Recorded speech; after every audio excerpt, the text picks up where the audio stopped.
We end tonight's show with the STAC committee's recitation of Edgar Allan Poe's classic, The Raven, featuring Dan Spacek, Patty Baker, Rick Schlussel, Jeanette Albrecht, and Amanda Petty.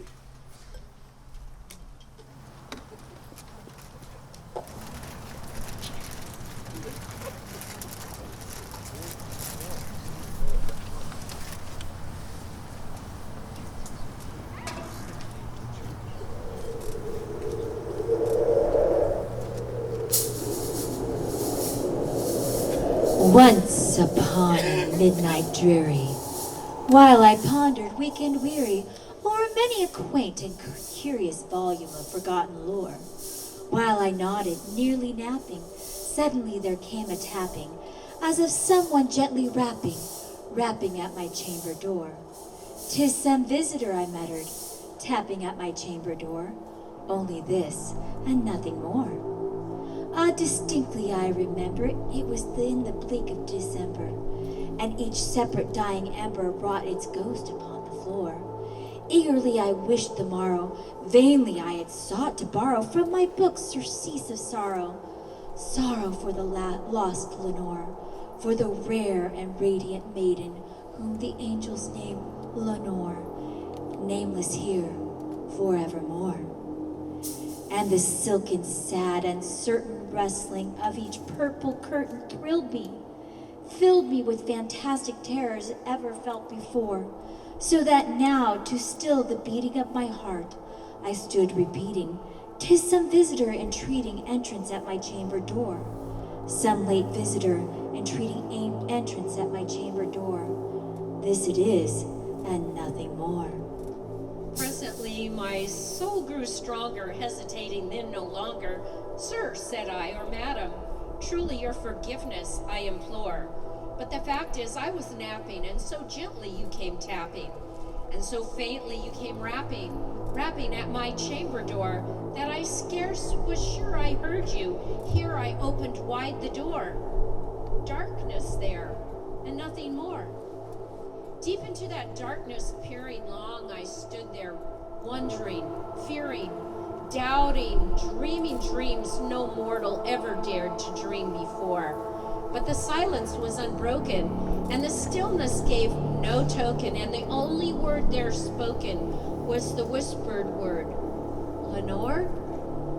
This I whispered, and an echo back murmured the word, "Lenore." Merely this and nothing more. Back into the chamber turning, all my soul within me burning, soon again I heard a rapping, somewhat louder than before. "Surely," said I, "surely there is something at my window lattice. Let me see then what thread it is, and this mystery explore. Let my heart be still a moment, and this mystery explore. 'Tis the wind, and nothing more." Open here I flung the shutter, when many a flirt and flutter in there stepped a stately raven of the saintly days of yore. Not the least obeisance made he, not a minute stopped or stayed he, but with mien of lord or lady perched above my chamber door, perched upon a bust of Pallas just above my chamber door, perched and sat, and nothing more. Then this ebony bird beguiling my sad fancy into smiling by the grave and stern decorum of the countenance it wore. "Though thy crest be shorn and shaven, thou," I said, "art sure no craven, ghastly, grim, and ancient raven wandering from the nightly shore. Tell me what thy lordly name is on the night's Plutonian shore." Quoth the raven, "Nevermore." Much I marveled this ungainly fowl to hear discourse so plainly, though its answer little meaning, little relevancy bore, for we cannot help agreeing that no living human being ever yet was blessed with seeing bird above his chamber door, bird or beast upon the sculpted bust above his chamber door, with such name as Nevermore. But the raven, sitting lonely on the placid bust, spoke only that one word, as if his soul in that one word he did outpour. Nothing farther than he uttered, not a feather than he fluttered, till I scarcely more than muttered, "Other friends have flown before. On the morrow he will leave me, as my hopes have flown before." Then the bird said, nevermore. Startled at the stillness broken by a reply so aptly spoken. Doubtless, said I, what it utters is its only stock in store, caught from some unhappy master who, unmerciful disaster, followed faster till his songs one burden bore, till the dirges of his hope that melancholy burden bore of never, nevermore. But the raven still beguiling all my fancy into smiling. Straight I wheeled a cushioned seat in front of bird and bustin' door. Then upon the velvet sinking, I betook myself to linking. Fancy unto fancy, thinking, what this ominous bird of yore, what grim, ungainly, ghastly, gaunt, and ominous bird of yore meant in croaking nevermore. This I sat engaged in guessing, but no syllable expressing to the fowl whose fiery eyes now burned into my bosom's core. This and more I sat divining, with my head at ease reclining on the cushion's velvet lining that the lamplight gloated o'er, but whose velvet violet lining with the lamplight gloating o'er, she shall pass, nevermore. Then methought the air grew denser, perfumed from an unseen censer, swung by seraphim whose footfalls tinkled on the tufted floor.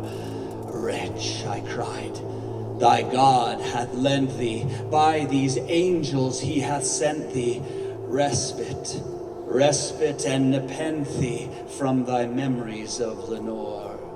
Quaff, oh quaff this kind nepenthe, and forget this lost Lenore.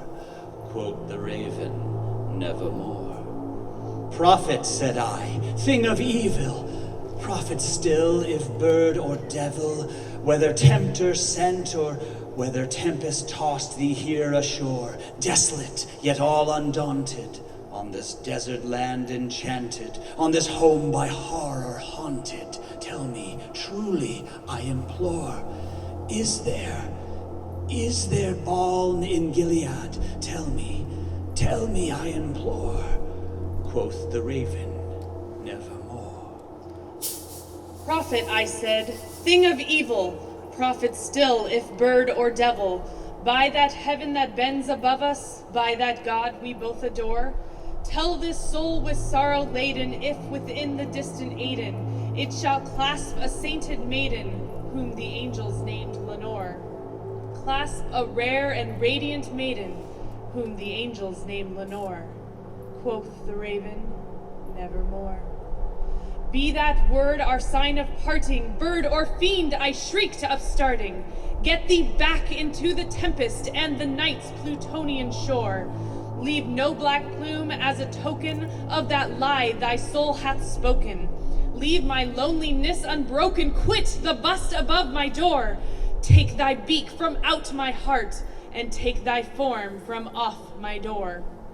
Quoth the raven, nevermore. And the raven never flitting, still is sitting,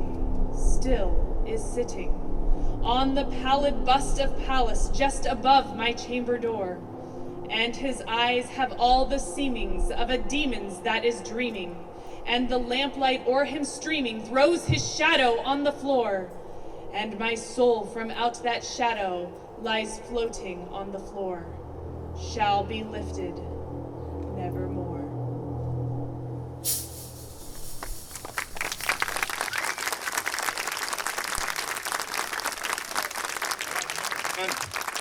Hand for our cast.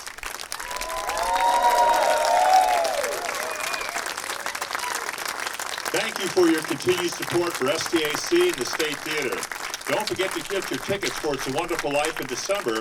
We hope to see you next year as we continue our Golden Age of Radio series. Good night. Travel safely.